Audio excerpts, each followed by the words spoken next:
वस्य धियो यो न प्रचोदयात्।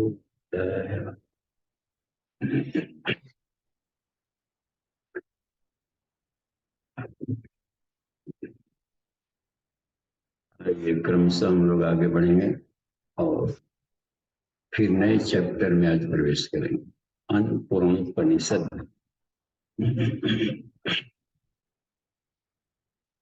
आज चौथा अध्याय जो शब्द से बार बार चूंकि अन्न बनता है, अनाज। अन्न का मतलब होता है जीवन के लिए। अन्न मीन्स जीवन शक्ति।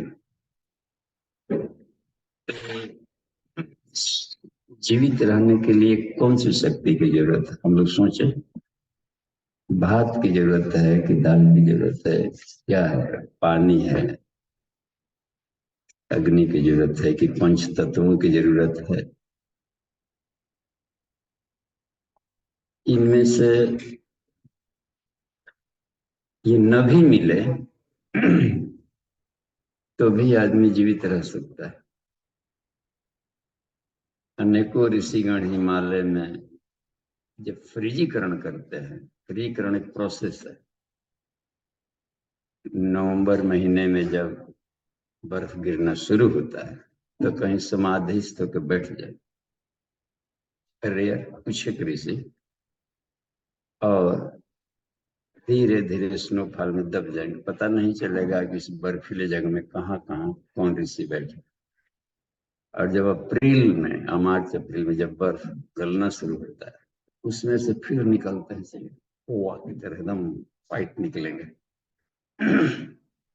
और एक बार फ्रीजीकरण करेंगे तब से 4 महीना खाया नहीं, वहां पर कुछ भी नहीं अनाज दिया गया उसको, बर्फ में दब के सिकुड़ करके खत्म हो जाना चाहिए, और ताजा होकर निकला। और 50 वर्ष उम्र बढ़ जाती है, एक बार फ्रीजीकरण करने से 50 वर्ष आयु बढ़ती है। अब समझ में आया ना ऋषिगण कैसे हजारों वर्ष जी लेते। तो उनको ये साइंस मालूम था, अविद्या पदार्थ विज्ञान का, पदार्थ विज्ञान को मृत्यु से परे ले जाया जा सकता है, यानी उसको मुरझाना बंद किया जा सकता है फ्रीजीकरण से। फ्रिज में इसलिए रख देते हैं, फ्रिज क्यों इतना महंगा दाम पर 10,000 20,000 लगा कर? इसलिए किया गया कि किसी कारण से नहीं बना पाए साग सब्जी, रोज संभव नहीं है बाजार जाना, तो ला लिए अपना, और कल परसों तक मुरझाया नहीं। इसका मतलब होता है कि विज्ञान में इतनी सामर्थ्य है कि मृत्यु को रोका जा सकता है, कल तक मुरझा जाता है। जैसे लाश है, मृत शरीर, करने की ये मर गया, और कुछ रिलेटिव लोग बहुत दूर रहते हैं, विदेश रहते हैं, वो रहते हैं, उनके आने तक इस पार्थिव शरीर को, लाश को सड़ने से बचाए रखना है। बर्फ की सिली मंगाई जाती है, रखी जाती है। मिस्र के पिरामिडों में ममीज रखे जाते हैं, सैकड़ों बरस तक लाश नहीं सड़ रहे। इसका मतलब है कि विज्ञान में ऐसी सामर्थ्य है कि पदार्थ को झड़ने, गलने, सड़ने से बचाया जा सकता है, यानी अविद्या मृत्यु। क्लियर? पदार्थ विज्ञान द्वारा मृत्यु को पार किया जा सकता है। 100 बरस में मर जाएंगे कोई कह दिया, तो हम चाहे तो 1000 वर्ष जी सकते हैं, यदि विज्ञान को हम समझ लें। पदार्थ विज्ञान में कल समझिए, अध्यात्म तो समझिए, तो अनंत गुना मजे वाला।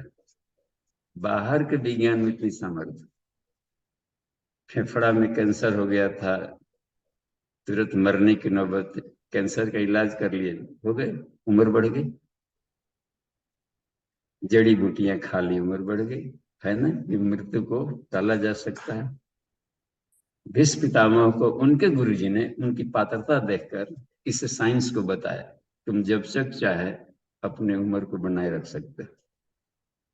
हम लोगों में पात्रता नहीं थी, इसलिए गुरुदेव ने विद्या नहीं बताई। पूज्य गुरुदेव से किसी ने कहा कि गुरुजी हमको भी सूक्ष्म शरीर में जाने का सिखा दीजिए, जब चाहे सूक्ष्म शरीर में चले जाए फिर आ जाए। गुरुदेव लिखे हैं,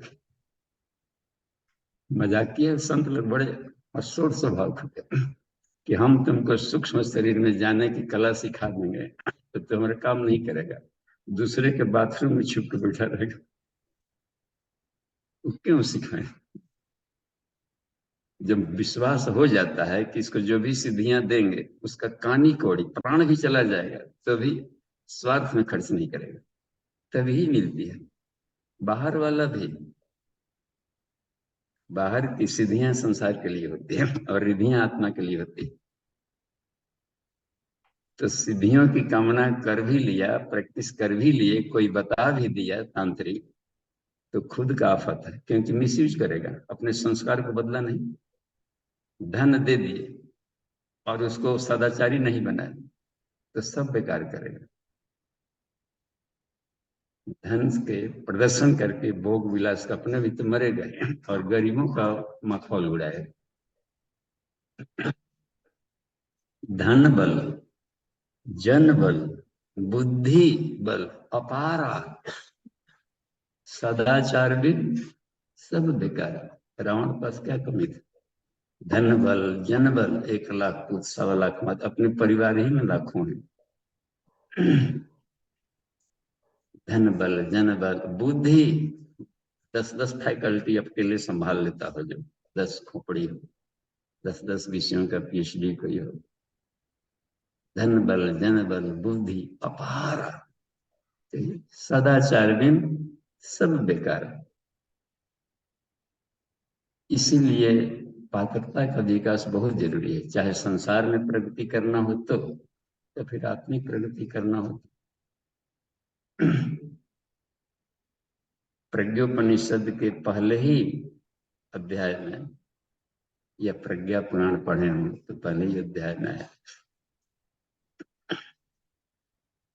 ये देवर्षि आप तो जानते ही हैं क्या कि ईश्वर निराकार, हम निराकार हैं।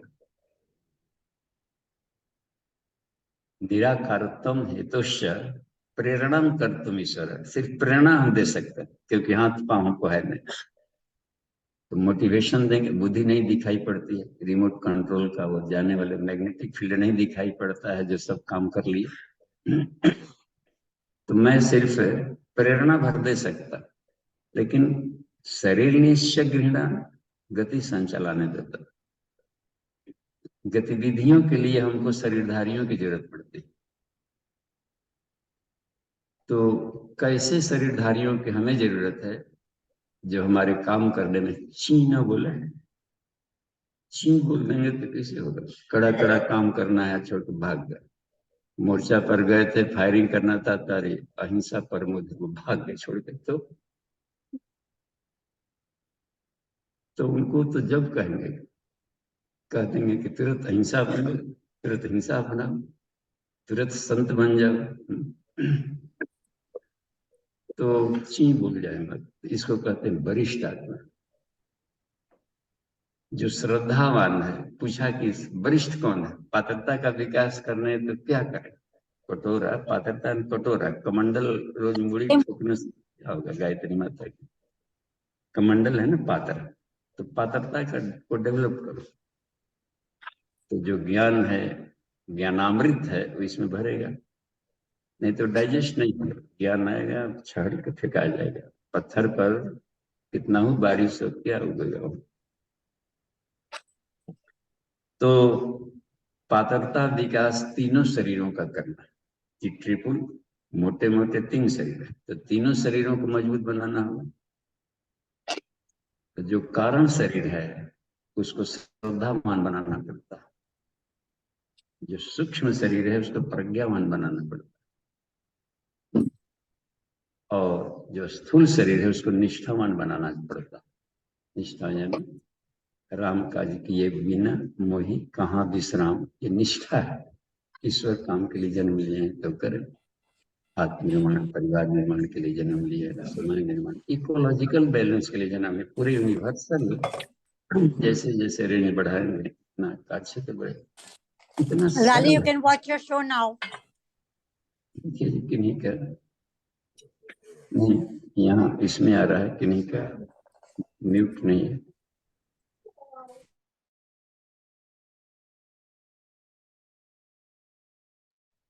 जी, तो इसमें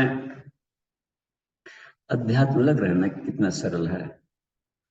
तीनों शरीरों को स्वस्थ बनाने की प्रक्रिया को त्रिनचिकेताग्नि कहा जाता है।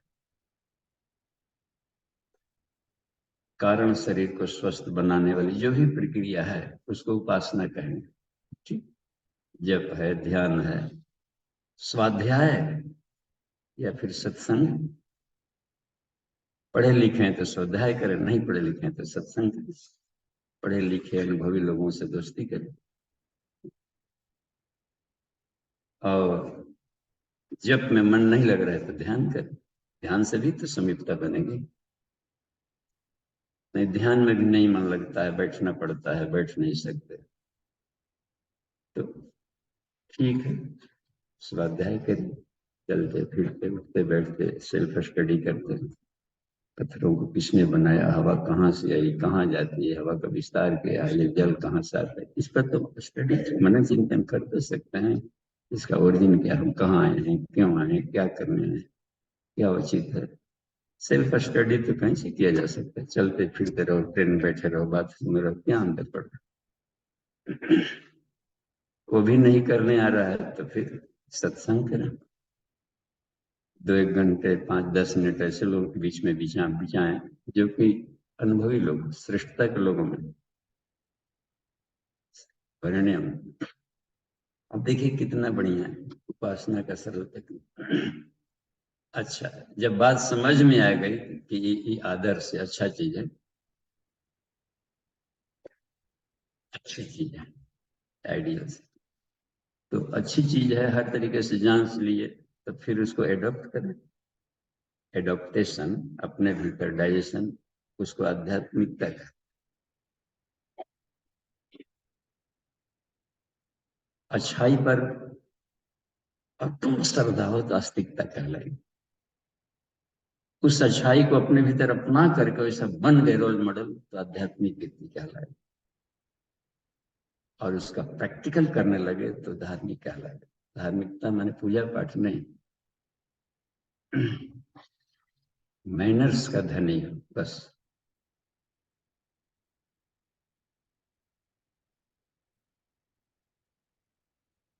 अब देखिए इसमें कितना बढ़िया, तो कितना सरल उपाय बताया था कि धरती पर स्वर का आनंद लेना है तो इसको करो। पूछा था नचिकेता ने कि धरती पर स्वर का आनंद लेना है तो तीनों शरीर को शानदार बना लो, इनको रोल में। ऐसे लोगों को हे देवर्षि वरिष्ठ आत्मा कहता है। वरिष्ठताम नारायणाम तो श्रद्धा प्रज्ञावलंबिता निष्ठा श्रिता चश्मा सूत्र सर्वे शामत्र संस्कृत। इसमें से एक भी कमी होगी तो हैंडीकैप्ट कहलाए। और हैंडीकैप्ट लोग दौड़ नहीं सकते हैं, मजबूरी। ईश्वर उनको इस्तेमाल करता है जो अर्जुन जैसे अपने को बना ले। हनुमान जैसे बना लेंगे तो कंधे पर सवार रहेंगे। तो पात्रता का विकास है परम पुरुषार्थ, बस सबसे बड़ा टास्क है लाइफ में। संसार के काम कर रहे हैं तो वो भी अच्छा है, लेकिन आपात धर्म है, वो शाश्वत नहीं है, फॉर द टाइम बिंग है। चिकित्सक बन गए और कोई समाज में कोई रोगी ही ना हो तो बोर्ड टांगे रहिए, बैठे रहिए, नहीं लगे चुपचाप। वकील बन गए बढ़िया वाला विश्व स्तर तो कोई झगड़ा ही ना, मुकदमा ही ना हो तो लग रहा है को आपात धर्म है। जब प्रॉब्लम आ गया तो सोल्यूशन कर दे। लेकिन शाश्वत धर्म क्या है, उसको परम पुरुषार्थ करता है। पात्रता का विकास। बस बच्चे आ गए हैं, बढ़ गए हैं, पढ़ाना है, पढ़ा भी लिया है, और बाद में किनारे बैठ के कहीं नहीं पता, लग रहा है ना, सेल्फ को नहीं सुधारा गया।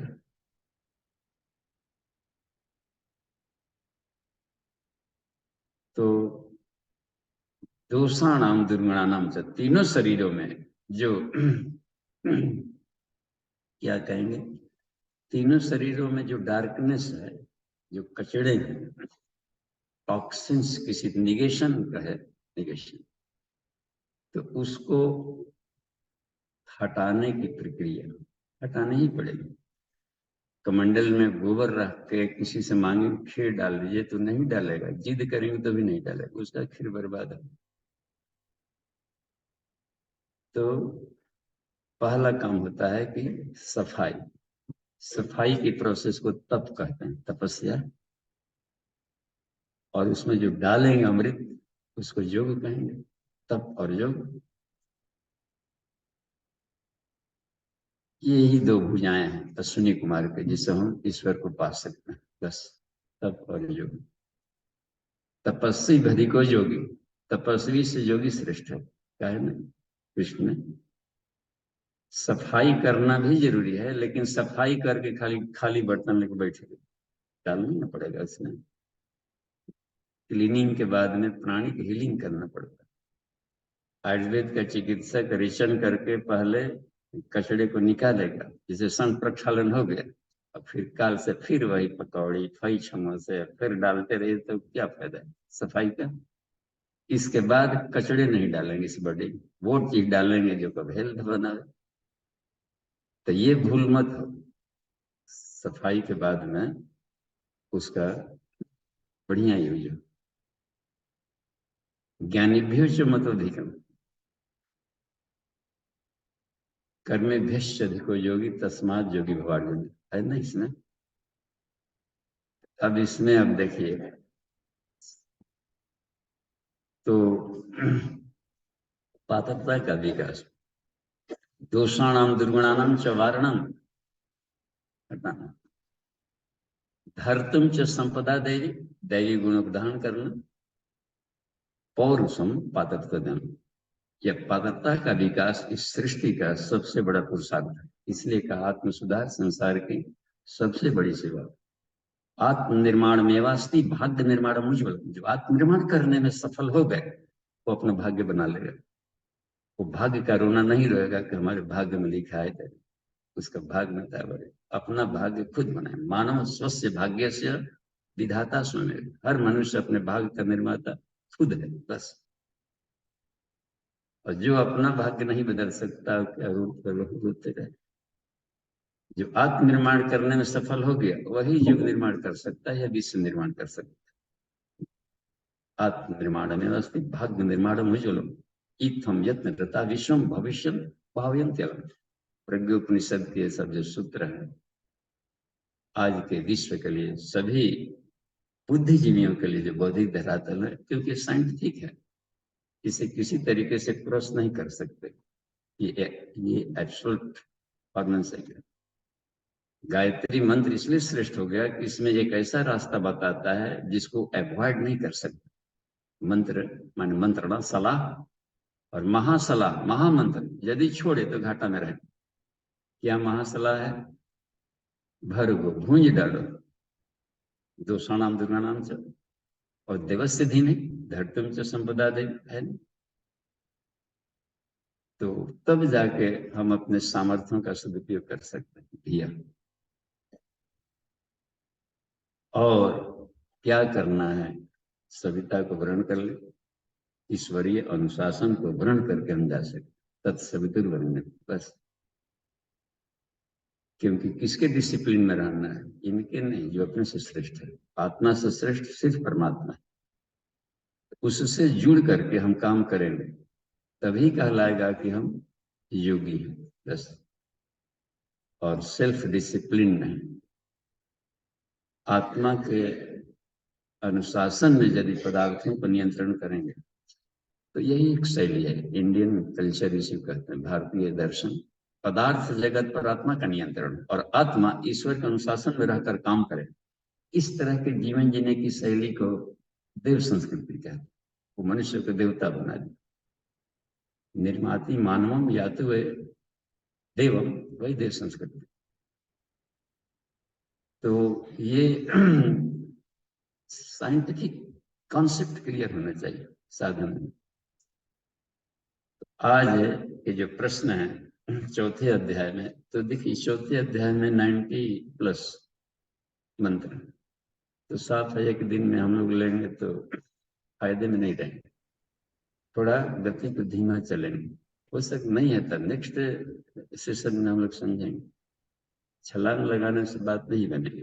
तो फिर भी लाइफ छोटा है, तो थोड़ा स्पीड तेज करेंगे। तो आज 39 मंत्रों को हम देखेंगे। 40 30 तो पढ़ा ना जी, 30 और 90+ है, तो हम लोग देखते हैं कि पूर्ण विराम एक एक गुच्छा क्लस्टर देख, तब क्लस्टर में घुसे तो पूरा पूर्ण विराम तक लें। तो पहले मंत्र से लेकर के 39 तक आज हम लोग देखते हैं कि उसका क्या सब्सट्रैक्ट है। तो सीधे देखिए तो किरण दी को लाइए यहाँ पर, रोज एक बार दर्शन है। जी बाबू जी प्रणाम। अमेरिका पहुंचते हैं जी। अन्नपूर्ण उपनिषद अथ चतुर्थो अध्याय। निदात का प्रश्न, क्या जीवन मुक्त का चिन्ह आकाश में उड़ना आदि सिद्धियां हैं? यदि ऐसा है तो हे मुनि श्रेष्ठ, जीवन मुक्त के ये लक्षण तो नहीं दिखाई देते। रिबु ने कहा, वह द्विज जिसे आत्मज्ञान नहीं है और जो मुक्त भी नहीं है, ऐसा पुरुष भी द्रव्य, मंत्र, क्रिया, काल शक्ति आदि के बल पर गगन विहार कर सकता है। यह आत्मज्ञानी का विषय नहीं है। आत्मज्ञानी तो केवल आत्मा का ही दर्शन करता है, स्वयं आत्मा में ही संतुष्ट रहता है। ऐसी बाजीगरी कलाओं के पीछे वह नहीं दौड़ता। इस जगत में जो भी भाव या पदार्थ हैं, वे सब अविद्यामय ही हैं। जिस महायोगी ने अविद्या का त्याग कर दिया, वह उनमें क्यों फंसेगा? जो अविद्याग्रस्त या अल्प बुद्धि हैं, वही सिद्धि के जाल में फंसता है। वह सिद्धि साधनों से या सिद्धिप्रद योगों से सिद्धि पाने की साधना करता है।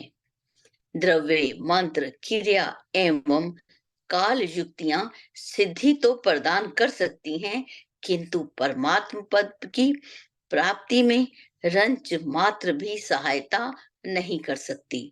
जिसके मन में इच्छा होती है, वही सिद्धि पाने की कामना करता है, किंतु जो परिपूर्ण निष्काम है, उसे किस वस्तु की इच्छा होगी? अर्थात उसे कोई इच्छा नहीं होती।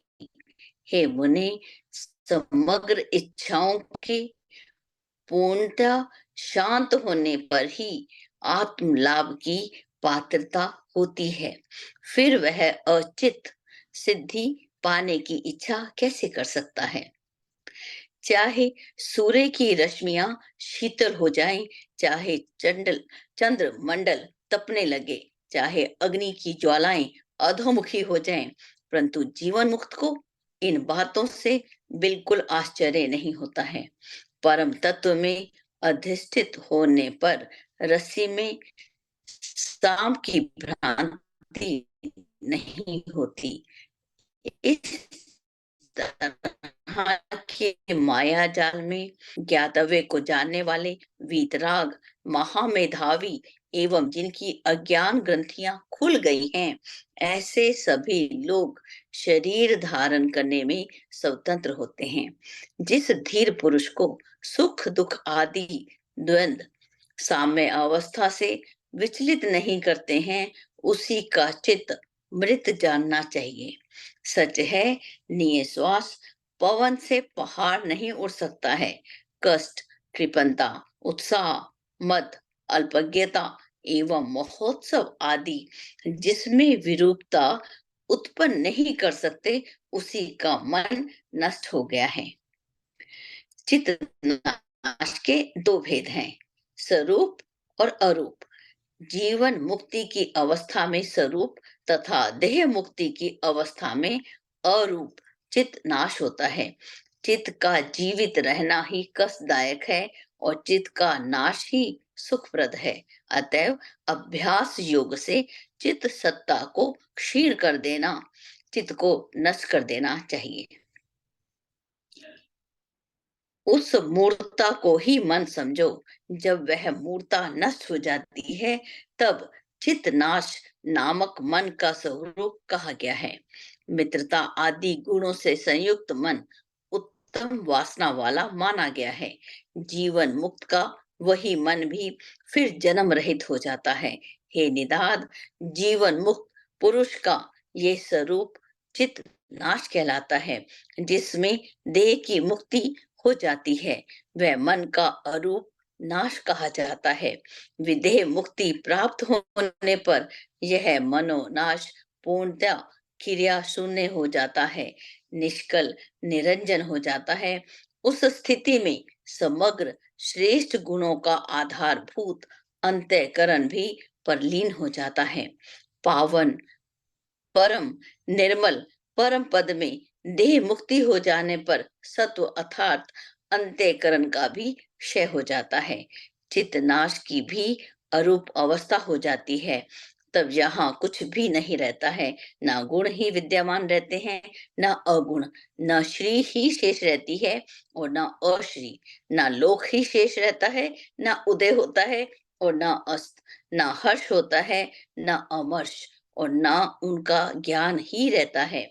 ना तेज रहता है, ना अंधकार, ना संध्या, न दिन न रात्रि ही रहती है, न सत्ता ही रहती है और न सत्ता का अभाव। ना भीतर है ना बाहर। जो संसार रूपी आडंबर एवं बुद्धि के पारंगत हैं, उनका वही विस्तृत विशाल पद है। जिस समय समग्र पवनों का विश्राम स्थल अंतरिक्ष है, जहां कोई दुख नहीं है, जड़ता नहीं है, जहां एकमात्र सुषुप्ति है, उस पद को प्राप्त कर चित्त के संपूर्ण नाश से युक्त शरीर में अहंकार ना रखने वाले महापुरुष आकाशवत विशाल तन वाले हो जाते हैं। हे निधात, हे महाप्राज्ञ, मन को वासनाओं से शून्य कर दो। बलपूर्वक चित्त को एकाग्र कर मन को संपूर्ण विकल्पों से शून्य कर दो। जो जगत का प्रकाशक, नित्य भासमान, स्वतः स्फुरित होने वाला ज्ञान है, वही जगत का साक्षी निर्मल स्वरूप सर्वात्मा ईश्वर है।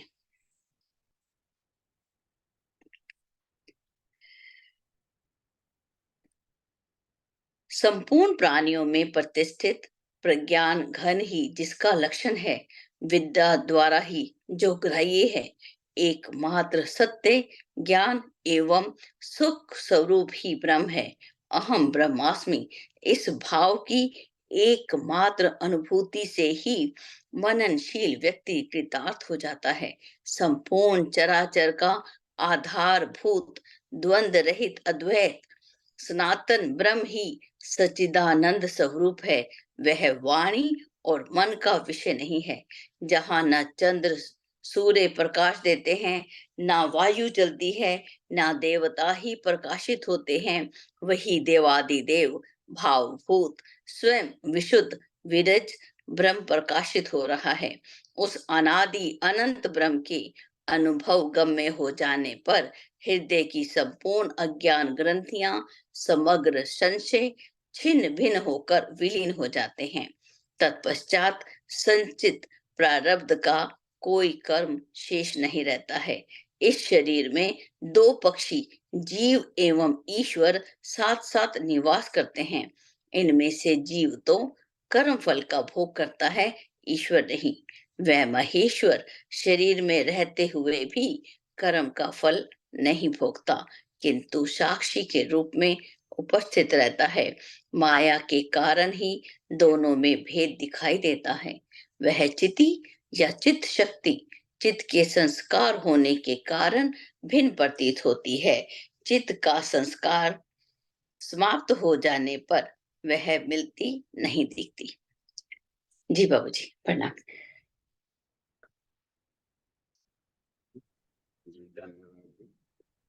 तो 30 तक हो गया होगा, ये पूरा कर दो पैराग्राफ। हाँ, 39 तक हो गया। 39 तक कर दूं बाबूजी? थोड़ा सा रहता है निचला पैराग्राफ। हाँ, निचला पैराग्राफ तरफ पढ़ी। जी। तर्क के निष्कर्ष से एवं प्रमाण के आधार पर, जी, शुरू। तर्क के निष्कर्ष से एवं प्रमाण के आधार पर जब जीव चिदाकार स्थिति में पहुंचता है, तब मैं केवल ज्ञान स्वरूप हूँ। देह, इंद्रियां, मन, बुद्धि आदि मैं नहीं हूँ। ऐसा ज्ञान होने पर न शोक होता है, न मोह। संपूर्ण जगत का अधिष्ठान सच्चिदानंद मैं ही हूँ। ऐसा निश्चय कर लेने पर मननशील पुरुष वीत शोक हो जाता है। पाप आदि दोषों के क्षीण हो जाने पर अपने शरीर में ही सर्व साक्षी रूप स्वयं ज्योति स्वरूप आत्मा के दर्शन होने लगते हैं। जब तक अहंत्व ममत्व रूप माया का आवरण रहता है, तब तक उस ब्रह्म के दर्शन संभव नहीं होते हैं। उस ज्योति स्वरूप विशुद्ध ब्रह्म को जानकर ब्रह्म ज्ञानी पुरुष को स्थित प्रज्ञ हो जाना उचित है। अधिक शब्द जाल के चिंतन में नहीं पड़ना चाहिए, वह वाणी का अपव्यय है। बाल्यकाल से ही निर्वेद पूर्वक ब्रह्म ज्ञान के लिए अभ्यास करना चाहिए।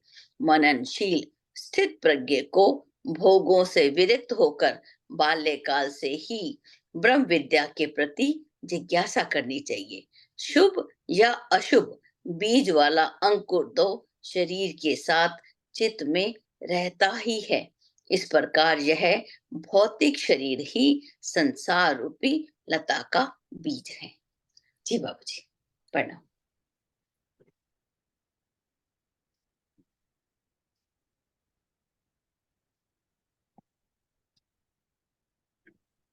बात है कि अब इसमें हम लोग इसको फुल स्क्रीन पढ़ी। स्क्रीन नहीं आ रहा है, इसमें नहीं आ रहा है। यहीं करें हमारे कंप्यूटर में।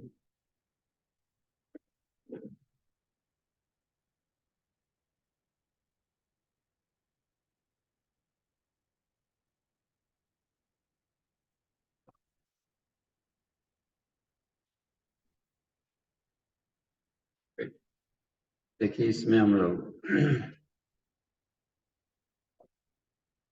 1 से 39 तक का जो मंत्र है, एक एक लाइन को जो भाष्य है, गुरुदेव कहते एक एक वाक्य को पढ़ा गया हिंदी में। संस्कृत में है तो संस्कृत की जानकारी कम लोग हैं, जहां जहां जरूरत पड़ेगा वहां टच कर देंगे। तो उसको हम लोग माने कि वेद पढ़ने का मन है और वेद संस्कृत, तो भाष्यकार जी गुरुदेव ने इतना कृपा किया कि देवनागरी लिपि में मंत्र के साथ नीचे नीचे उसका अर्थ है, लेकिन वो अंतिम अर्थ नहीं है। उन्होंने लिखा है कि यही अर्थ अंतिम अर्थ नहीं है। वेद के हर अक्षर, हर शब्द का अनंत अर्थ होता है। ये प्रारंभिक है, बेसिक है। इतना पच जाएगा तो उसके बाद वाला भी अर्थ किया जाएगा। भूमिका में एक एक झलक दिखाई है कि जो चाहें कि हम इसको कारण अर्थ लें तो इस तरीके से कारण ले सकते हैं, सूक्ष्म अर्थ ले सकते हैं और भाष्य कर सकते हैं। अपने ऊपर नहीं रखा कि जब करेंगे भाष्य तो हम ही करेंगे, अगला जनरेशन भाष्य करे, इस एंग्लो विजन से करेगा तो सूक्ष्म भाष्य कहलाएगा। मंत्रों का एग्जाम्पल भी दें, इसी मंत्र का कारण अर्थ कैसे किया जाए, तो अगले वाले जनरेशन के लिए कुछ टास्क मिलना चाहिए। तकनीकी की तरफ रुझान वाले भाष्य किया है। कि केवल भौतिक की तरफ ही हम न लुढ़ गए, एक बैलेंसिंग लाइफ लेकर चले। तो इसमें इस चौथे अध्याय में देखते हैं पहला वाला एक जिज्ञासा। निदान को एक जिज्ञासा होती है, जैसे हम आम पब्लिक को होता है, हम सबको, कि कोई सिद्ध महात्मा नहीं होता है कि ऐसा साधना कर लेंगे तो आकाश में उड़ने लगेंगे। तो वो महात्मा आए थे, पानी पर टहल लेते थे, कुछ कर लेते थे, तो जो सिद्धियां बन जाती है, कुछ कहीं से कहीं वस्तु मंगा लेते थे, कर लेते थे, ये सारी चीजें। तो पूरा जो जन समूह है, इनको आत्मज्ञानी या आत्मवेता मान करके पीछे चल पड़ता है। समूह भ्रम में पड़ जाता है कि शायद यही अभी के वर्तमान समय के या अभी के युग के महात्मा पूरा, क्योंकि अन्य आदमी, समान आदमी के लोग ही दुर्लभ है। तो यही पूछते हैं कि कहीं कहीं हमने पढ़ा है, सुना है कि जीवन मुक्त जो होते हैं उनके पास ऐसी सिद्धियां रहती है कि गगन विहार कर सकता है, दे सकता है। फिर भी बहुतों को हम देखे हैं कि जीवन मुक्त भी कहलाए लेकिन उड़े नहीं। जैसे राजा जनक कहाँ उड़े, है ना जी, विदेह भी कहला रहा है, लेकिन उड़ने वाला एक भी कर्तव्य नहीं दिखाए। सुखदेव मुनि उड़ने की कला नहीं दिखाई, उनकी बात गौण भी कर दें। भगवान श्री राम ने पूरा जीवन, जिसे कहते हैं परब्रह्म का अवतरण आया, उड़ उड़ करके कभी नहीं, यहाँ तक कि सामने युद्ध करने वाला भी चैलेंज कर सकता, उड़ उड़ के मार, फिर भी ये जमीन पर ही है। आश्चर्य करना पड़ेगा कि नहीं? इसका मतलब है कि वो महात्मा बन गया, ये महात्मा नहीं है। तो महात्मा कहलाने के लिए ये भौतिक सिद्धियां अनिवार्य नहीं। लक्ष्मण तक भी कहाँ उड़ना जानते थे, परशुराम भी उड़ उड़ करके नहीं मारे, कहीं उड़े नहीं। और उल्टे राक्षसी लोग उड़ उड़ करके सब करता था। विश्वामित्र ने कही जो नई सृष्टि बना रहे, फिर भी उड़े नहीं रहे, और खरदूषण और ऊपर से आकर के उसमें जग को नष्ट कर। ये लग रहा है ना कि जो भौतिक सिद्धियां हैं, इन्होंने कहा कि देखो निदान, जो भौतिक सिद्धियां हैं उसके लिए महात्मा बनना जरूरी नहीं है।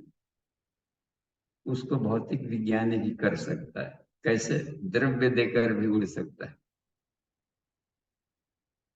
हवा में उड़ना नहीं जानते, लेकिन भाड़ा देकर जहाज का सफर तो कर सकते हैं। तो नहीं कि हवा मार्ग से आए हैं, पैसा से भी उड़ सकते हैं। पानी पर टहलना था, विवेकानंद इंतजार कर रहे थे, योगी ने रोका, महात्मा होते टहलो, तो चार नदी के टहल लिए। उधर से नाय आई, चार नदी है टहल, लेकिन द्रव्य से भी पानी पर टहला जा सकता है। ये कितना सरल भाषा में बता रहा है। और मंत्रों के द्वारा भी, यदि मंत्रों को सिद्ध कर लेंगे तो मंत्र पदार्थ जगत पर काम करते हैं, क्योंकि साउंड एनर्जी, और साउंड एनर्जी है तो साउंड भी तो मैटर की चीज हो गई। तो ध्वनि विज्ञान का जो ज्ञाता है, मंत्रों का सिद्ध कर लिया, तो वह भी संसार के पार्टिकल्स को हेरफेर कर सकता है। क्रिया योग से भी कर सकता है, तब तो किया वो किया तो उड़ने लगे, उड़ने की क्रिया। प्राणायाम वगैरह कुछ ऐसा कर लिया तो प्राणायाम प्राण के पार्टिकल्स को ही करके अपने को थोड़ा हल्का करके उड़ना, तो भी आत्मज्ञान में नहीं आता। ये क्लियर हो रहा है ना? इससे आत्मा का कोई ताल्लुक नहीं है। वो गजब की चीज है। और भी एक बात कही, क्रिया के द्वारा, द्रव्य के द्वारा उसको वो पा सकता है। देखिए इसमें मंत्र क्रिया और काल के आधार पर, एक काल शब्द का भी प्रयोग किया। काल का कहते हैं जिस मान लें कि सतयुग में जन्म लिया हूं, तो शरीर में हर काल में शरीर के में तत्वों की स्थिति अलग होती है, शरीर का कॉम्पोजिशन चेंज हो जाता है युग के अनुसार। तो सतयुग में आकाश गमन की सामान्य सिद्धियां रहती, त्रेता युग में अग्नि तत्व प्रधान था, तो अग्नि में लोग जलते नहीं थे, टहल लेते थे। सीता जी उस समय थी, अग्नि में वास है सीते, आप अग्नि में वास करिए और अपना एक मिरर इमेज छाया शरीर बाहर निकालिए, उस पर हम कुछ लीला करेंगे। तो द्वापर में जल तत्व की प्रधानता थी, जल में लोग नहीं डूब के मरते थे, जल में ही रह। दुर्योधन भी कहा तो भाग भूग करके पानी में छुपल थे। लेकिन अभी कलयुग है, कलयुग मनुष्याणाम पृथ्वी तत्व प्रधाना, ये गायत्री महाविज्ञान में गायत्री मंजरी में पंचकोश। यह पार्वती, आप तो जानते ही हैं कि कलयुग में मनुष्यों के शरीर में पृथ्वी तत्व की प्रधानता रहती, इसलिए अन्य युगों के की साधनाओं को करने का राइट ही नहीं है, अधिकार ही नहीं है कि हम बिना पानी का जल व्रत करें। कर भी लेंगे तो उस समय बिना पानी के व्रत करने से जो सिद्धियां मिलती थी आज नहीं मिलेगी, उल्टे शरीर कमजोर होगा, डिहाइड्रेशन होगा और भी अंड मंड सारे रोग शुरू हो जाएंगे, है ना। बहन जी को कब से रोग है, जब से व्रत त्योहार शुरू किए तभी से अलाय बलाय रोग आया। हम लोग कहते हैं कि हे भगवान, अपना पूजे करते हैं तभी हो गए, उसमें भगवान का क्या लेना देना, क्यों उनको हम लोग ठूस देते हैं बात बात। अपने को शरीर का ख्याल नहीं रख सकते, तो इसलिए एक बात थी कि युग के अनुसार साधना करनी। लेकिन और भी शिव जी बात कहें, इसमें बताया है कि थोड़ा कि भौतिक सिद्धियां भले न मिले, आकाश मुड़ना, लेकिन उसके दार्शनिक पक्ष कलयुग में भी पाए जा सकते हैं, जो उसके ज्ञान पक्ष। तो वो साधना करेंगे तो सतयुग वाले जो मनुष्यों के पास आत्मिक रिद्धियां थी वो कलयुग में भी पाई जा सकती है। यानी कलयुग में भी आदमी अपने आप को आत्मवेता बना सकता है, ब्रह्मज्ञानी बना सकता है, आत्म साक्षात्कार कर सकता है, क्योंकि आत्मा तो शाश्वत है, उस पर पदार्थ जगत का असर नहीं, उसके लिए अलग साधना है। तो इस भ्रम में नहीं रहना चाहिए, इसलिए मना किया है कि संसार की सारी सिद्धियां भी मिल जाए तो आत्म साक्षात्कार में राई रत्ती भर भी सहयोग नहीं करते, उल्टे डिस्टर्ब करेगा, दशमलव में भी सहयोग नहीं करते। ये देखिए कमाल की। इसलिए से बचने का उपाय क्या है कि टाइम वेस्ट करना है। जिनको चाहिए आत्म साक्षात्कार, तो डिपेंडेंसी इस पर नहीं रहना, डिपेंडेंट ये दे देगा, आशा न रख। त्यागे न एके अमृतत्वान से, न कर्मणा न प्रजया धने न। कर्म करेंगे तो फिजिकल वर्ल्ड में ही कर रहे हैं, न प्रजया पशु संसाधन, प्रजया, क्योंकि ये पंच तत्वों के पार्टिकल्स भर हैं, सब समूह है, ये भी मदद नहीं करें, उल्टे आपकी साधना में रुकावट डालें। भगीरथ अकेले चले थे इसलिए गंगा जी ला दी, समूह लेकर चलते वहां गंगोत्री नहीं पहुंचते। क्योंकि चलिए ना, 15 आदमी को बस पर चलना हो तो एक नहा रहा है तो कहा कल तबीयत खराब हो गया, बटोरते रहिए, अब एक भी ऐसा ना होगा कि सब आएगा, अकेला चलो रहे देखे, तब किया लेके आदमी। हम लोग टीम वर्क की जरूरत है पदार्थ जगत में, आत्म जगत में नहीं, उतना ही रुकावट है। जितना इधर सहयोगी है फटाफट काम हो जाएगा, एक आदमी करेगा तो महीनों बरसों लगेगा, 150 कर लिए तो एक ही दिन में हो गए। तो पदार्थ जगत के नियमावलियां अलग है, आत्म जगत की नियमावली अलग है। वो जब भी होगा तो एकाकी जर्नी, उधरे आत्मना आत्मा, अपना उद्धार खुद ही करना पड़ता है, पूछ कोई नहीं, यही विडंबना है बस। ईश्वर चाह करके भी नहीं दे पाता, इसलिए कि छूट दिया है कि तुम चाहोगे तभी देंगे। आदमी इसकी चाह रखा है तो क्यों देगा। हम गुरु जी का लाख भी काम कर लें तो गुरु जी खुश होंगे, चलिए हमारा सब काम कर, तो खुश होकर के वो देंगे जो उनका शिष्य चाहता है, चाहता है कि हमारा नाती पोता हो जाए। तो कितनों काम करेंगे तो आत्मज्ञान क्यों देंगे, नाती पोता न देंगे। क्लियर हो रही ना बात कि हम क्या मांगना चाहते हैं, क्या चाहते हैं। तो राजा से उसके औकात की चीज मांगनी चाहिए। गुरुदेव बड़े भावुक होकर एक दिन बिलबिला गए थे, करीब 3000 लोगों के बीच में स्पीच दे रहे थे, शांति कुंज परिसर में हम थे बैठे, और 81 की बात है। तो इसलिए बिलबिला गए थे, उनका इमोशन देखा कि कितने इमोशनल हैं। कहा कि हमारा स्तन दूध से फट रहा है और बच्चे भी बिलबिला रहे हैं, लेकिन कोई पी नहीं रहा, रो भी रहा है लेकिन पी नहीं रहा। कोई वैसा नहीं बच्चा हमारे पास आया जो हमारे स्तन का दूध पीना चाहे। देखिए, यानी हमारे पास प्रज्ञा है, आत्मज्ञान है, इसको मांगने वाला कोई नहीं, इसका दूध हम लेकर के आए हैं स्तनों में। जो भी आ रहा है सीधियां मांग रहे, बैलून फुर फर, इसको बैलून की पीढ़ी कहा करते थे। क्लियर हो रहा है कि क्यों विलंब होता है। घूम फिर करके 1 साल बाद भी यहाँ सत्र लगाएंगे तो बाबूजी हमारा घुटना दुखा रहा है, तो अस्पताल में न जाना चाहिए, यही कहेगा नहीं लग रहा है जी। तो गुरु जी क्या करेंगे, कह दें कि वहां पर अस्पताल है, चले जाए। टाइम वेस्ट हुआ कि ना हुआ। आत्मज्ञान के लिए उस फील्ड में हम जाने चाहिए, जहां पर जो दुकान है वही मांगनी चाहिए बस।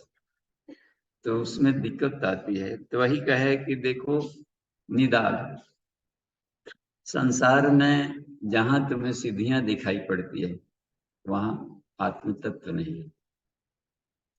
इसलिए इस ये आवश्यक नहीं है कि जो जीवन मुक्त है वो हवा में उड़ेगा। हाँ, उड़ेगा, लेकिन तत्वज्ञान के रूप में उड़ेगा। छोटे छोटे प्रॉब्लम से पहले उलझ जाता था, अब एरियल ढंग से देखेगा कि सारा संसार उसको बहुत छोटा दिखाई। इसको कहते हैं गगन विहार, विहंगम, एट ए ग्लांस देखना बस। ऊंचे मंजिल पर मीनार पर चढ़ेंगे तो पूरा संसार दिखता है नहीं। तो प्रॉब्लम्स छोटे दिखेंगे उसको, क्योंकि वो ससुराल तक पहुंच चुका है बस। तो इसको भी गगन विहार कहेंगे। अच्छा, अब देखिए मान ली कोई बुद्धि सुलझानी हो और बुद्धि के बल पर सुझा दिया, तो बुद्धि आकाश तत्व है। हर काम बल से ही नहीं, गणेश जी अपने सारे प्रॉब्लम्स को दूर करते थे केवल बुद्धि बल से, प्रज्ञा से दूर कर लेते। इसका मतलब है कि वो गगन विहार है ना, आकाश तत्व से अपना काम सोल्यूशन ले लिए। विष्णु के पास सुदर्शन चक्र है, तो सुदर्शन का प्रज्ञाडन करके देखिए। सु यानी द ग्रेट, सुंदर, अच्छा, एक्सलेंट, और darshan means philosophy, the great philosophy. ऐसा ज्ञान जो सारे असुरत्व को हटा दे। सुदर्शन, हम लोग सोचते हैं कहीं ना कहीं पर एक चरखी मिलता होगा, उंगली में खोस के घूमते रहते है ना, कितनी बात। जहां दिक्कत पड़ती थी चले जाते थे ससुराल में, गुत्थी सुलझा लेते थे, कम की बात। त्रिशूल, गायत्री महामंत्र ही त्रिशूल है, सभी तरह के तीनों शरीरों की क्लीनिंग करता है, लोग अहंकार को हटाता है। ये सब ब्रह्मास्त्र। गुरुदेव ने लिखा है कि ब्रह्मा के पास था, ब्रह्मा जी के पास था ब्रह्मास्त्र। और ब्रह्मास्त्र क्या है, कहीं औजार रहता तो आज के वैज्ञानिक ढूंढ नहीं लेते, इतना विज्ञान आगे बढ़ा है। पारस रहता तो जरूर खोज लेते, इतने सारे एलिमेंट्स की खोज हो गई। पारस उसमें अभी तक से नहीं मिला, जो लोहा छुआया जाए तो सोना होगा। और एक ही कहा है कि सोना के फिर व्यापार इतना महंगा क्यों रहता है, छोड़ के दुकान पर जाते चुई सब सोना हो जाता, छुआ के ग्रिल त्रिल लगा है, छू सोना का हो चुका रहता। पारस नाम का कोई धातु नहीं। आश्चर्य, ब्रह्मास्त्र नाम का कोई अस्त्र नहीं है। कल्पवृक्ष था, कामधेनु गाय, ऐसा कोई गाय नहीं है। तो एक साहित्य मिलेगा आपको कि गुरुदेव में गायत्री ही कामधेनु है, गायत्री ही पारस है, गायत्री ही ब्रह्मास्त्र है, गायत्री ही अमृत है। यानी आत्मा की अमरता का बोधत्व जो करा दे, ऐसा ज्ञान अमृत कहलाएगा। जो जो शरण तुम्हारी आवे सो सो मनवांछित फल पावे, कामधेनु कहलाया। गायत्री ही ब्रह्मास्त्र है जो कि सारे दुखों को ज्ञान के माध्यम से काट दे। शरीर से आसक्ति वाला ज्ञान मिल गया कि कैसे जिए तो दुख कट गए। दुख तभी होगा जब इससे चिपका हो। अब यही बता रहे हैं कि देखो, तो जो संसार के कष्ट तभी होगा जबकि चिपकेंगे। कोई कांटा चुभा तभी न कष्ट हुआ, और कांटा को न चुभने दे तो नहीं, कांटों पर चलना है, चुभेगा कैसे? चुभेगा, जूता पहन लेंगे। आत्मज्ञान का कवर लेके चलेंगे तो नहीं चुभेगा। बस कांटों पर चलने को मनाही नहीं है, आग से खेलने को मनाही नहीं है। आग से खेलने की मनाही कर दीपावली कैसे मनाएंगे बच्चे? सुरक्षित मनाने की जरूरत है, सेफ्टी से। इंजॉय के लिए बनाया गया है कि थोड़ा सा लुकाठी बारने अच्छा लगेगा। तो इसी को आर्ट ऑफ लिविंग कहते हैं, टेक्निक। तो गायत्री एक ऐसा साइंस है जो जीवन जीने की कला बता है। संसार के हर जगह दौड़े दौड़े कहीं पर हौल में ये तरीका बताता है, वो तभी संभव है जो कि जीवन मुक्त है। बस, और यानी कि इस अटैचमेंट चिपकाव से बचाव कर सकता है। तन्मात्रा साधना में जीवन मुक्ति का अभ्यास करना पड़ता है। विषयों से चिपके थे तभी ना कि रूप की तन्मात्रा, रूप हमको बड़ा परेशान करता है। बड़ा सुंदर था, बड़ा सुंदरी था, अब रात अब रात दिन उसी को पढ़ रहे हैं तो उसी का फोटो दिख रहा हो। अब ये नहीं दिख रहा किताब लिखा। स्कूल में भी कॉलेज में बैठे हैं तो टीचर पढ़ा रहे हैं, बाद में मोबाइल में उसी को देखो। इसका है ना, परेशान कर रहे हैं, चिपक गया है कुछ जोक। कोई बोला चला गया, वो सोच नहीं रहा, लेकिन हमारे दिमाग में उसकी आवाज अभी तक से गूंजी है। यानी कि शब्द भी चिपक गया है। तो चिपकता है तो कष्ट देगा, वो अपने उठा टड़ा कर लथेड़ेगा। जोंक चिपका है या खटमल चिपक गया है तो खून चूसेगा।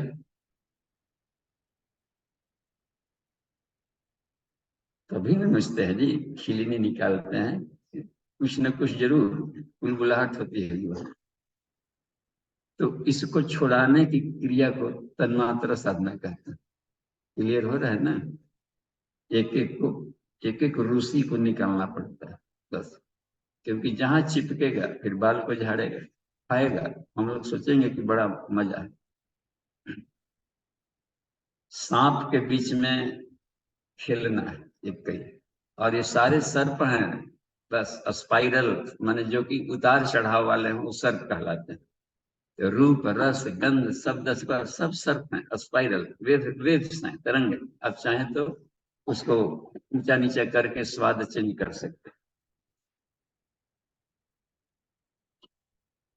खट्टा है, नहीं खाया जा रहा, ठीक है। खाने लायक बनाना है, थोड़ा नमक बनाते, खटमिठ हो गए, 50-50 कर ले। स्वाद बदल दिए कि नहीं बदल दिए, इसका मतलब है कि वो चेंजेबल है। जो चेंजेबल है इसका मतलब कि वेवलेंथ कम बेसी घटाया जा सकता है। आवाज चेंजेबल है। किसी भी शब्द को घुर्रा के भी बोल सकते, उसी शब्द को प्यार से भी बोले। हेलो, हेलो, अंतर पड़े कि नहीं? हेलो, एक ही शब्द को उतार चढ़ाव करके अब उसका देखिए भाव ताव सब बदल गया, टोन एंड टाइमिंग। तो चेंजेबल ही सब है। तो सर पे अपना फन उखाड़ेगा, जाएगा, कुंडली मारेगा, ये सब सांप कहलाता। तो सर्पों से खेलना सीखता है वो शिव है, नागेंद्र हाराय। हम लोग नहीं खेलते हैं तो डंस लेता है पट से। तो तरीका है ये बस। किसी ने उसको पानी कह दिया कि सारे जो वासनाएं है, रूप रसगंध सदस पर सारा संसार इसी से पानी है, लबालब भरा है। वही साधक नहीं डूबेगा ये प्रज्ञा नाव मारूढ़ा, ये प्रज्ञा रूपी नाव पर चढ़ गए। संसार अम्बु निधावस्मिन वासना अम्बु परिपूर्ण। सारा संसार हे राम, वशिष्ठ पढ़ा रहे थे, जो वशिष्ठ में सारा संसार वासना रूपी समुद्र से लबालब भरा पड़ा है। इनमें पंच तत्वों उनके गुणों के सिवा क्या है यार? ये प्रज्ञा नाव आरूढ़ा, जो प्रज्ञा रूपी नाव पर चढ़ गए, ते किरणा पंडिता पर, वह साधक आराम से तैरता है, नौका विहार करता है। तो इसलिए प्रज्ञा अवतार की जरूरत पड़ी, महाप्रज्ञा गायत्री। देखिए, हर व्यक्ति दुख कष्ट सह रहा है। दुख कष्ट सहने का मात्र कारण है कि प्रज्ञा का अभाव। बस संसार में कहीं दुख नहीं, जो कण कण में ईश्वर है तो दुख कहाँ है? लग रहा है ना ये। और शांतिमय है, आनंदमय, माथा पीट रहा है। इसका है ना कि कारण कुछ और है। कोई ऐसा तत्व का इन दिनों क्राइसिस है, इसको प्रज्ञा को क्राइसिस कर सकते। बस तो यही बता रहे हैं कि जो प्रज्ञावान हो गया वह जीवन मुक्त है। क्लियर? तो जीवन मुक्ति के बताते हैं कि दोनों रूप होता है। हे निदाग, एक होता है सदैव, एक होता है विदेह। शरीर में रहते हुए जीवन मुक्त, जैसे बुद्ध की तरह, कबीर की तरह, नानक की तरह, और जितने और भी हुए हैं जो संत महात्मा लोग होते हैं, महावीर हो गए, या वर्तमान युग के भी कितने मिल जाते हैं, श्री अरविंदो जैसे लोग मिल गए। तो ऐसे लोग जैसे होते हैं कहीं पर, तो संसार में दुख, या शहीदों को देखें, शिक्षा से फांसी पर चढ़ना, यदि फांसी से उसको कष्ट होता है, एक होता है कि सजा याफ्ता होकर चढ़ाया गया, बचने के लिए लाख उपाय कर रहा है। अब एक है कि बचाने वाला भी तैयार है। भगत सिंह से कहा गया कि तुम्हारा कोई फॉल्ट नहीं है, कोई इस तरीके का हत्या जो जिसको फांसी हो जाए, हम लोग तुरंत उसको बचा लेंगे। नहीं, हम बचना चाहते नहीं ना, दिक्कत तो ये है। हम चाहते हैं कि फांसी पर चढ़े, इसलिए कोई तर्क नहीं लेने दिया। क्योंकि राष्ट्र को आजाद दिलाने के लिए वातावरण गर्म करना जरूरी है, और वातावरण गर्म करने के लिए हमको अभी ही शहीद होना पड़ेगा। बस इसको जीवन मुक्त कहेंगे। बस चाहे 4 वर्ष का हो या 10 वर्ष का हो, खुदीराम बोस हो तो, या बड़े बड़े ओल्ड एज के लोग, उसको एज से कोई लेना देना नहीं। एक मेंटल स्टेट है, संन्यास एक मेंटल स्टेट है। तो जीवन मुक्ति एक मेंटल स्टेट है, जो शरीर में रहते हुए सीखना है। नहीं तो वही बनेंगे, जन्म लेंगे जो बौद्धिक धरातल जैसा था। यम यम वापि स्मरण भाव, गीता में है एक जगह, कि हम अगले कौन सा जन्म में जाएंगे, कहाँ जन्म लेंगे। तो उन्होंने कहा है कि जो जिस भाव को लेकर के जी रहा होता है, और शरीर छोड़ते समय जिस भाव का रिजल्टेंट जो भाव रहेगा, रिजल्टेंट होता है ना, रिजल्टेंट मैग्नेटिक, सभी तरह के भाव आदमी जिया है। ठीक है, मित्र भाव, शत्रु भाव, प्यार भाव, धना भाव, इसमें हर तरीके के इमोशन से आदमी जिया है। लेकिन शरीर जब छोड़ रहा था तो सारे के भावनाओं का, सभी का ये रील चलता है, रील दिमाग में। आंखें बंद हो जाएगी, कान बंद हो जाएगा, दादाजी सुन रहे हैं तो कुछ नहीं सुनेगा, अलग मगन है। उसका मतलब कि उसकी ज्ञानेंद्रियां अब रेस्ट मोड में सब जा रही, स्लीपिंग मोड में जा रही, और कुछ नहीं सुनता है। आंख खुला है लेकिन किसी को देख नहीं रहा, वो अलग कुछ और भी देख रहा है। इसका मतलब है कि सब कॉन्शियस माइंड में जो दबे पड़े हैं संस्कार, वो फिल्म की तरह चलते रहते हैं, और सारे भावनाओं का उतार चढ़ाव चढ़ते रहते। जिस समय जो रिजल्टेंट भाव होगा, उसी तरह से प्रोजेक्ट हो गया, बुलेट छूट गया, उस जो नहीं फेंका जाएगा। इसलिए तस्मात सर्वेषु कालेषु, हर अवस्था में हमें स्मरण करें। ओम स्मरा, ओम स्मरा, ओम स्मरा, ये वेद का आदेश है। ओम स्मरा, ओम स्मरा। तो कहा कि हमें स्मरण कर, और तभी तुमको मरते समय भी याद है। ऐसा नहीं कि दिन भर पाप किया और मरते समय में क्या हेरा करके मर जाए, तो आएगा ही नहीं ना, कुछ और कहला जाएगा। दादाजी इधर मर रहे थे, जो दुकानदारी करते करते जीवन बिता दिया, हाय धन, हाय दुकान, हाय कर। तो जब शरीर छोड़ रहे थे तो पूछा कि बड़का कहाँ है? नहीं होता, मरते समय पूछता है आदमी। तो बाबूजी हम यहीं पर हैं। अच्छा, गंगा जल लेकर के कैसे हम डाल रहे हैं, मरते समय आगे। उसके बाद वाला कहाँ है, दूसरा वाला ये है, तीसरा कहाँ है, मझला कहाँ है, छोटका कहाँ है, हम ही हैं दादाजी। तो सब ही हैं, सूर्य तो दुकान पर कौन है, कब तो मर गए। अब समझ वो हे राम आएगा वहां पर। अब देवर्षि नारद परेशान है कि बेचारा सेठ जी मर गए लदनी करते करते, तो फिर कहे कि चलिए स्वर्ग में, हम नारद जी हम बहुत दयालु हैं, बस काइंड हार्टेड। कहा कि नहीं, स्वर्ग में जाएंगे नारद, आप आपको अकील नहीं ना है, आप तो आध्यात्मिक हैं, इतना मेहनत से जो धन कमाया है ये लोग नहीं संभाल पाएगा, और धन को बढ़ा नहीं पाएगा, इसलिए हमको रखवाली करना ही रहना जरूरी है। तो उसी घर में बैल बन के जन्म ले लिया। अब ये देखिए, और लदनी कर रहा था, बच्चों को मालूम नहीं कि हमारे पिताजी बैल बने, पीट पीट करके लाद करके ले जा रहा है, करके चलिए ना रहे, काहे तुम्हारा रहा है, ये थोड़े सुन रहा है क्या, बता दादा बोलो। बैल भी जब मरा तो ये करके आया कि अब जितना ले लिए हैं तो रखवाली करना है, तो कुकुर बन गए। देखिए, अब कुकुर बन के उसी घर में दादाजी हैं, और नाती सब नहीं पहचाना। आ गया रामनवमी का पर्व, पुआ बना हुआ था, पकवान सब खा रहे थे, और दादाजी को दही नहीं देते।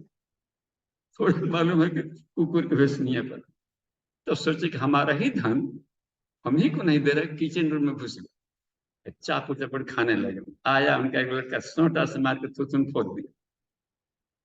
तो कहा हमको मारा है, ऐसा किया है, तो हम भी तुम हमारे ही अनाज हम ही नहीं खाएंगे, देखते हैं कौन रुकता है। और अनाज खाने के लिए चूहा जो नहीं बन गया। नारद जी सब देख रहे, हर बार जाते थे कि चल यार, तो डांट देता था। अब उतर रहे थे, अब कहा, अब तो ढेरी में घुस गए हैं, दादाजी खा रहे हैं चूहा बनकर। एक लड़का ने देख लिया कि अरे तो चूहा घुस गया है, जहर के पुड़िया लाया, चूहा मार दे दिया, मर गए। एक भाव लेकर मरे कि तू हमको जहर से मारा है, हम भी जहर से मारेंगे, सांप बन गया। अब देखिए कैसे कैसे चेंज कर रहा है वो बॉडी, सांप बन करके बिल में छुपल था कि जब भी आएगा हम डसेंगे। संजोग कहिए कि लड़का डसने के पहले ही देख लिया, टॉर्च बार रहा था, आंखें चमक गई, एक भाला बर्छी ले आया, खुद खुद के मार दिया दादाजी से। अब तो कुछ नहीं चला, अब तो सिवाय गाली देने का कुछ नहीं बचा। तो गाली देने के लिए मेढक बनकर सामने वाले नली में पढ़कर टर टो कर रहे थे, गालियां बक रहे थे। तो नारद जी पहुंचे वहां पर, अब भी समय है, चलो अब तो होश में आओ। तो जितना गाली उधर दे रहा था, इन्हीं को उतना गाली फिर इनको देने लगा। संसार में और कोई आदमी है कि नहीं, सब हमारे पीछे पड़े हैं हर बार में। इतना गाली दिया उनको भी, भागते ही कि नहीं यहाँ से। तो अब समझ गए कि अभी कीड़े मकोड़े वाला जो नहीं बाकी है इसमें, तो क्या कर सकते। यम यम आपके स्मरण भाव त्यजती अंते कलेवरम तम तमैवेति कौन्तेय तदा तद्भाव भावित। इसलिए जहां जाना है तो अभ्यास यही करना पड़ता है, अभ्यास से न कौन, अभ्यास करो, एक दिन में नहीं होता है ये। तब तक अभ्यास करो जबकि साधारण सा रॉड है, परमानेंट मैग्नेट न बदल जाए। चुंबक दे कोई क्या, लोहा का कण दे, इसको चुंबक बनाओ, तो एक दिन रगड़ने से ना होगा, कल मैग्नेटिज्म खत्म हो जाएगा। और खास स्पीड में रगड़ना होता है, north to south, north to south, तब तक रगड़िए जब तक परमानेंट चुंबक बन जाए। यानी हमारी साधनाएं तब तक चले जब अस्तित्व प्रज्ञ हो जाए, वहां से नहीं लौटेगा, परमानेंट चुंबक हो गया। तो 92 कोष की परिपक्वता को जीवन मुक्ति कहते हैं। क्लियर। तो ये शरीर रहते हुए ही अभ्यास करना होता है, लॉन्चिंग स्टेशन है जहां जाने। ठीक है, समय भी देख लेते हैं। हाँ, वो टाइम हो गया। और विदेह कह दिया गया है कि पांचों कोषों को हटने के बाद जो स्थिति होती है। और एक और बात कहा इसी में, देखिए, दो सपूर्ण जीव अंतरिक्ष, एक नए स्टाइल में कहा गया है मुंडकोपनिषद की बात को। इसी शरीर रूपी वृक्ष में दो पक्षी रहते हैं, एक परमात्मा है, एक जीवात्मा है। उसको पक्षी कहा है। सुपर्णा, सुंदर डरने वाले, आध्यात्मिक और वैज्ञानिक, इन्हीं तत्वों से बना रहता है अध्यात्म और विज्ञान, यही दो डैने। ईश्वर ने कहा हमारी प्रकृति दो डैनों, परा और अपरा, देखते हैं, इन्हीं दो डैनों से हम उड़ान भरते हैं और हर जगह जाते हैं, गरुड़ की तरह उड़ान भरें।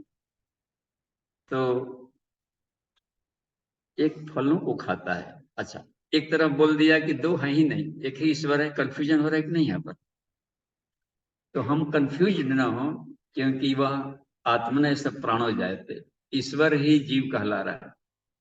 जब अपने भीतर से प्राण उत्पन्न करके खेलने की प्रक्रिया में ब्रह्म जाता है तो जीव कहला रहा है, और जब इसमें रहते हुए भी अपने बुद्धत्व को बनाए रखता है तो शिव कहलाता है एक ही।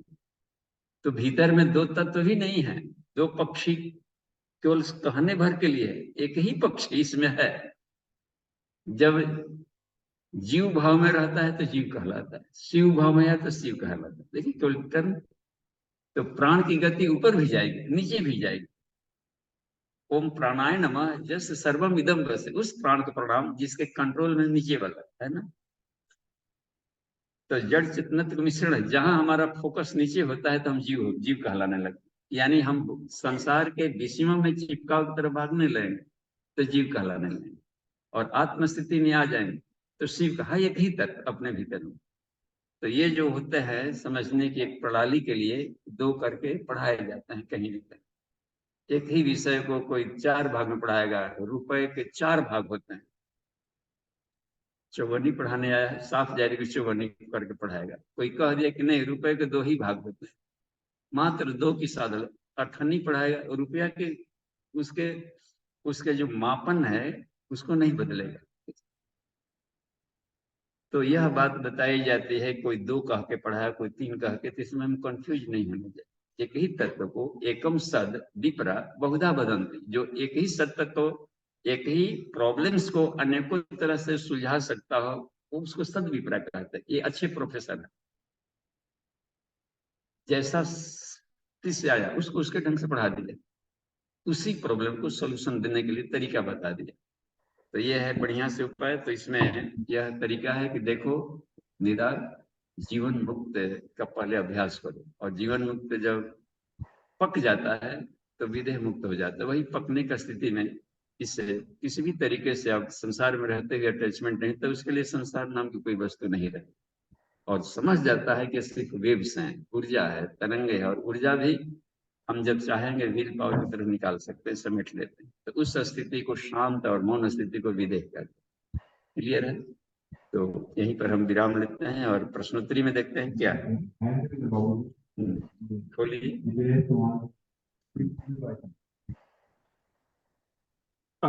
बाबूजी प्रणाम, चौहान बेंगलोर से। रहिए, आपसे आपकी आवाज इधर सुने, थोड़ा सा माइक को इसमें देखिए, यहाँ रखिए। हाँ, आपकी भी आवाज सारे पार्टिसिपेंट सुन सकें, उसका उपाय कर लेंगे।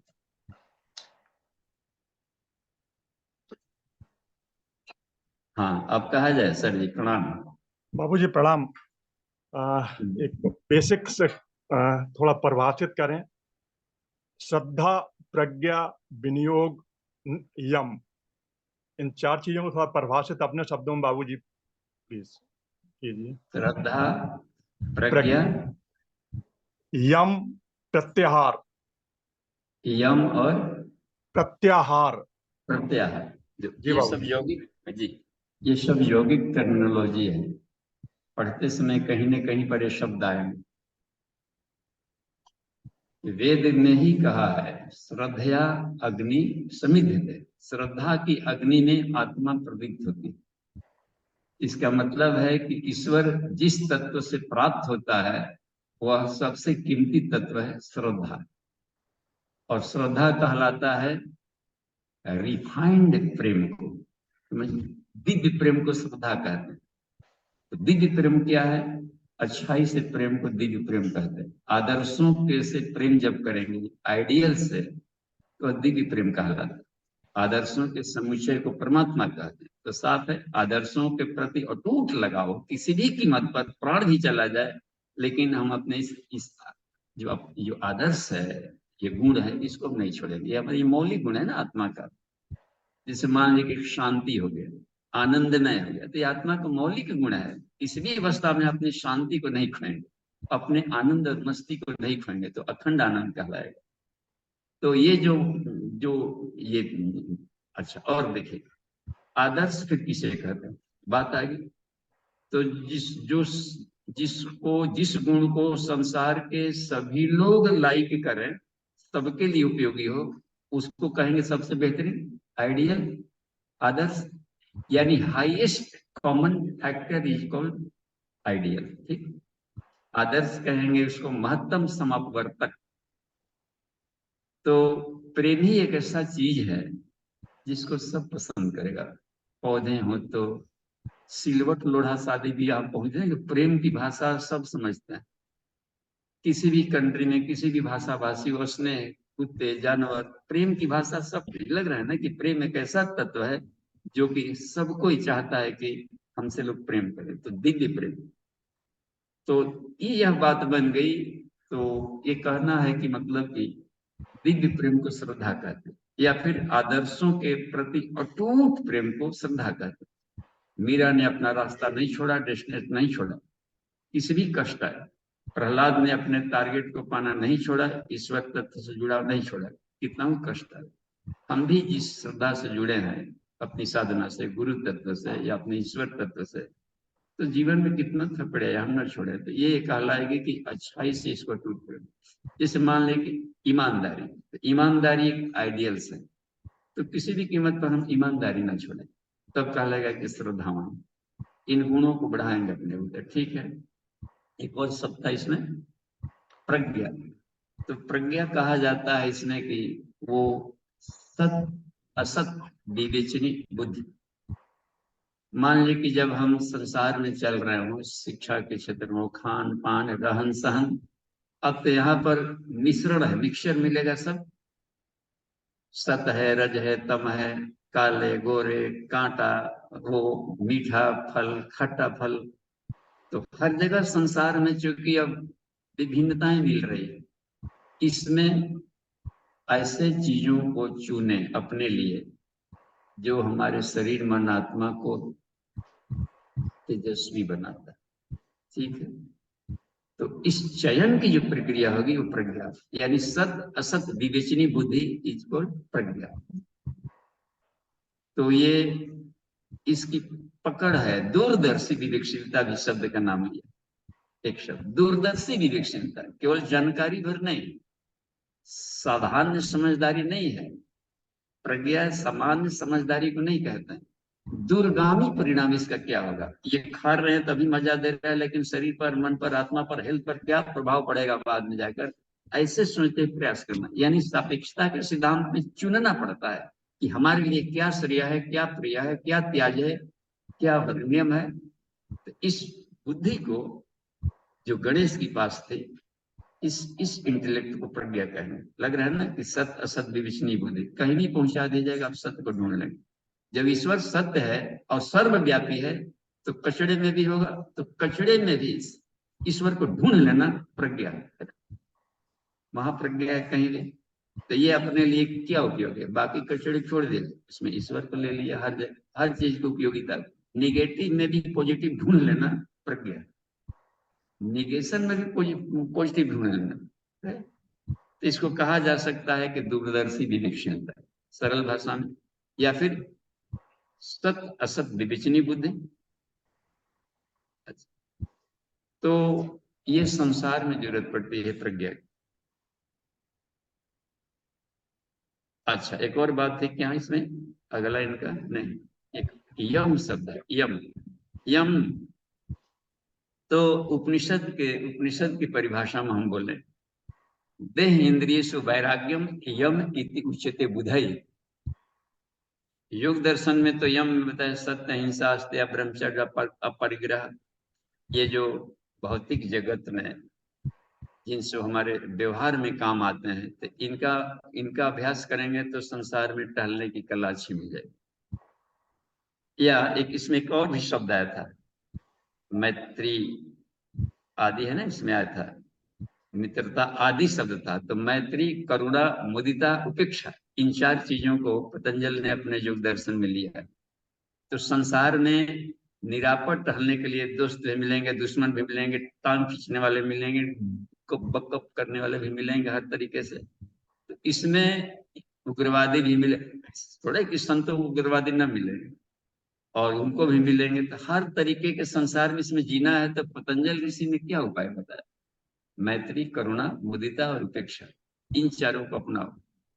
तो इस तरीके से इसको यम कहलाएगा, ये भी यम कहलाएगा कि जो संसार में सफल तरीके से निरापद तरीके से जीने की कला, इसका अभ्यास करना। लेकिन उपनिषद संसार को जब कह देता है कि संसार है ही नहीं, संसार है ही नहीं, जब कह दिया, साबित कर दिया और ज्ञान के द्वारा, परा साइंस है, तो जब यही विज्ञान साबित कर दिया कि हर जगह ऊर्जा ही ऊर्जा है, तो अब देखिए इसमें यम कहा गया है कि इसके प्रति रागात्मक लगाव को खत्म करना यम है।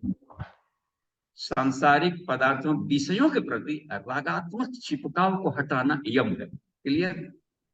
और ईश्वर के प्रति हद से ज्यादा चिपकाव को नियम कहते हैं। चिपकाव को हटाना, फिर फेज न बदला, चेंज। जहां कष्ट होता है उससे गले न मिला, जहां सुख ही सुख है उससे गले मिला। और सुख हर जगह है क्योंकि ईश्वर सर्वव्यापी है। तो इसमें सत रजतम संसार कहाँ इसमें रुकावट बना? क्योंकि जिस तत्व को हम खोज रहे हैं वो हर जगह, आगे पीछे बाएं दाएं हर जगह। हम सिर्फ उससे चिपक जाते हैं, छिलकों से चिपक गए। नारियल खाने चले थे और उसके छिलकों से चिपक गए, ये हार्ड लेयर वाला था, वहीं से टकरा कर लौटा है। ये बहुत फालतू चीज, इतना कड़ा है कि टूटता नहीं। उसको फोड़ते भीतर जाते तो इडिबल पार्ट मिलता है, खाने वाला पौष्टिक तत्व। तो हर जगह है, उसके भीतर की मूल सत्ता में ईश्वरीय चेतना है, उसके साथ दोस्ती करने को नियम कहते हैं। यम और नियम अनुरक्ते पर। अब प्रत्याहार कहलाता है कि कल तक छिलका खा रहे थे, आज गुदा खाना जो फायदा करे। कल तक हानिकारक चीजों को खा रहे थे, आहार, आज अब वैसा चीजें खा रहे हैं जो इसको पुष्ट करता है। एंटी एंटी आहार, प्रतिहार, विष प्रति विष। तो जिस भोजन से हमारा कल तक रोगी बन रहे थे, इसका उल्टा वाला खाएंगे तो प्रत्याहार कहलाएगा। जिन विचारों से दिमाग टेंशन में जा रहा था, उसके उल्टे विचारों को एडॉप्ट करना प्रत्याहार है। क्लियर हो रहा है कि नहीं? ठीक जी बाबूजी, धन्यवाद, बहुत जी, शानदार, धन्यवाद। प्रणाम।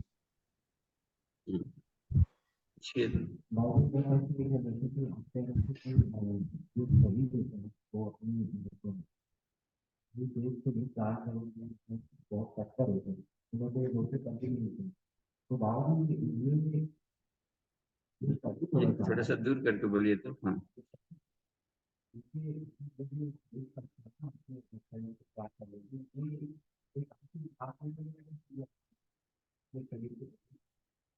समझ रहे हैं नितिन जी? या आप अमन जी पूछे तो।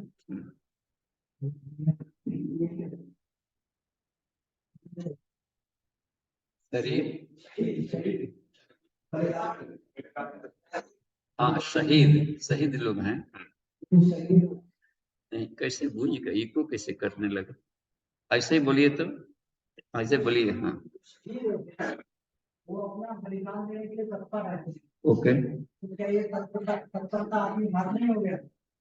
आत्मघात? हाँ, नहीं, क्योंकि आत्मा को न हन्यते हन्य माने शरीर है। आत्मा का हनन होता ही नहीं है कभी। क्लियर? यदि हनन होता तो फिर गीता गलत है, या फिर कृष्ण का कहना गलत है। No suicide. यदि सुसाइड रहता तो दधीची ने अपने शरीर को दान नहीं दिया होता वृत्तासुर को मारने के लिए। अब इसको कहते हैं जीवन दान, आत्मदान। किसके लिए? राष्ट्र के लिए। ये दान कहलाएगा, सुसाइड नहीं कहलाएगा। सुसाइड कहलाएगा कि लोग वह क्या कहेंगे, मुंह पर खी लगाएंगे तो मर जाए तो ठीक है, वो सुसाइड कहलाएगा। सैक्रिफाइस कहलाता है, त्याग, शहीद। तो मनुष्य से ऊपर वाले तीन लोग होते हैं। मनुष्य योनि में ही ऊपर की जो श्रेणियां, उसमें तीन होती है, संत, सुधारक और शहीद। तो संत मनुष्य से ऊपर वाली श्रेणी, और उससे श्रेष्ठ होता है सुधारक। संत चाहता है कि अरे छोड़िए, क्षमा कर दिए, कितने भर में काम चल गया कि नहीं, क्षमा से नहीं चल, सुधारना है बस। तो सुधारने की प्रक्रिया में लाठी सोटे भी पड़ेंगे, सुधार नहीं चलेगा। उसको सहर से सहेगा लेकिन सुधारेगा, सुधारेगा। अपने को ही बचाया, सुधारा भी। देखिए, लेकिन शहीद ने अपने को भी नहीं बचाया, ये देखिए है ना कुछ त्याग, लाल रखता है उसका अंग, माँ रंग दे बसंती चोला, आग का रग्नि बना दिया है, आग एकदम या तो गला दिया अपने आप को, देखिए कमाल की चीज। तो वही पूजाएगा, केसरिया में शहीद को ऊपर रखा गया बस। तो संत, सुधारक और शहीद, ये तीन है। तो शहीद को सुसाइड नहीं कहा जाता है, राष्ट्र बलिदानी। और मर भी गया तो पोस्थुमसली उसको परमवीर चक्र मिलेगा। सुसाइड करने वालों को परमवीर चक्र नहीं मिलता है, दंड मिलता है बस। वहां तो पुरस्कार मिला है ना जी, अंतर पड़ रहा है, क्योंकि आत्म बलिदान किया है। तो महापुरुष लोग करते हैं कि कष्ट सह लेंगे दूसरों के लिए। राम को मालूम था कि हम बाली को मारेंगे छुप करके, तो ये थोड़ा कहीं ना कहीं पर शास्त्र विरुद्ध जैसा हो रहा है, लेकिन जरूरी है इसको, क्योंकि सामने जाएंगे तो हमारा बल उसको चला जाएगा। ऐसा वरदान ही मिला हुआ कि दूसरा कोई ऑप्शन नहीं है, हटाना भी जरूर। द्रोणाचार्य को यदि ऐसा नहीं मारा कहा गया तो ये मरेगा ही नहीं है, नहीं मरेगा तो धर्म मर जाएगा, देखना अधर्म जीत जाएगा। और वो मोहग्रस्त व्यक्ति है, पुत्र का मुंह है, और पुत्र का मुंह गुरुओं को नहीं होना चाहिए। और भी बच्चे मर रहे हैं, अपना मर गया तो हाय तौबा, आज संसार के बच्चों को तू मार रहा है तो कोई तौबा नहीं, लग रहा है नहीं कहीं।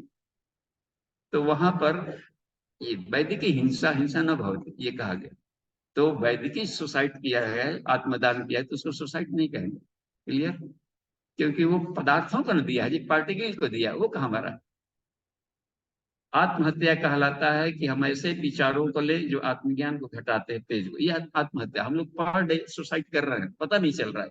निगेटिव थॉट से आदमी सुसाइड कर रहा है, नेगेटिव डाइट खा करके अपना सुसाइड कर रहा है, बॉडी का सुसाइड कर रहा है। इस सुसाइड को हम मानते रोज गलगल करके सारा हम मर रहा है आदमी, इसको कहेंगे रोज थोड़ा थोड़ा अपने को काट रहा है। इससे बढ़िया था कि एक ही बार काट देते। जबह करना है आदमी, हर कोई अपने जबह करने में लगा, तेज बढ़ाने की।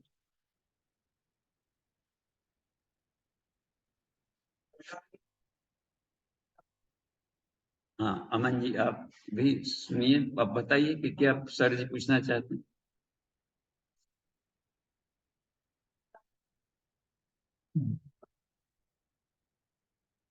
हाँ देखिए, जो सुसाइड करने वाला आत्महंता है, ये चेके प्रत्याभिगच्छन्ति।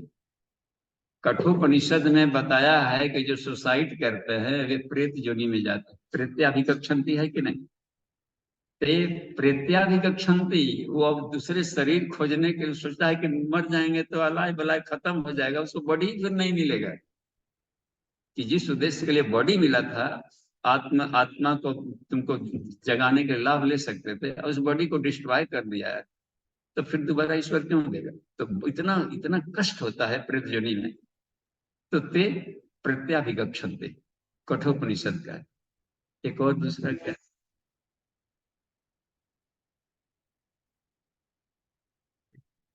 जो जो आत्मा बलिदान देती हैं उनकी जीवात्मा की क्या स्थिति रहती है?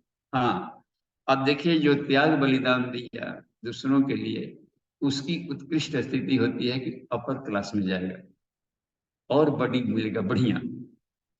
कहा था ना राम प्रसाद जी को, बिस्मिल, जो बिस्मिल थे, उनकी माँ को जब उन्होंने लाश दिया गया, वो नहीं वहां पर पहुंचे हुए थे, तो उन्होंने कहा कि मेरा सीना आज हद से ज्यादा चौड़ा गया, हम चाहेंगे कि इस तरीके के हजारों मिले हमको, कि हजारों को हम राष्ट्र में लगा सकें। तो ईश्वर ऐसों को देता है। तो राष्ट्र के लिए जो त्याग करता है, तो उसके लिए क्या देता है? कृष्ण ने अर्जुन को बताया है, तत्रम तम बुद्धि संयोगम लभते पर्व देहकम। हे अर्जुन, तू जहां भी जन्म लेगा, श्रीमंतों के यहाँ लेगा, वो जहां भी जाएगा तो अपने से बेटर स्थिति में जाएगा। तत्रम तम बुद्धि संयोगम लभते पर्व देहकम, तुम्हारे प्रयास है ना, अपग्रेड कराएंगे। तो राजाओं के यहाँ जन्म लेता है क्योंकि त्याग किया है, धन को बांटा है। ऐसे लोगों को धन नहीं देगा जो कि धन का दुरुपयोग किया हो, उसको छीन लेता है, कंगाल के यहाँ जन्मा देगा। लेकिन राष्ट्र के लिए जो खर्च किया है, गुरुदेव ने अपना सारा धन संपदा फेंक दिया, तो निश्चित मानिए इसके अनंत गुना धनी के यहाँ जन्मेंगे, क्योंकि यही गुड यूज किया है। अपने बॉडी का, अपने बुद्धि का, समय, पद, प्रतिभा का एक अंश राष्ट्र हित में लगाएंगे। इसका मतलब है कि अपग्रेड होते जाएगा, वो विष्णु वाले पद पर बढ़ते जाएगा। तो निम्न है से उच्च योनियों में, देव योनि, मुक्त योनि, प्रजापति योनि में जा सकता है, क्योंकि वो राष्ट्रहित के लिए अब जी रहा है। पितर, दिव्य पितर ऐसे कहा, उत्परास, उन मध्यमा, अवर। पितरों में भी श्रेणियां होती है, जो तर्पण में हम लोग यहाँ पर उस दिन कर रहे थे जी। तो यह है, एक और था क्या प्रश्न?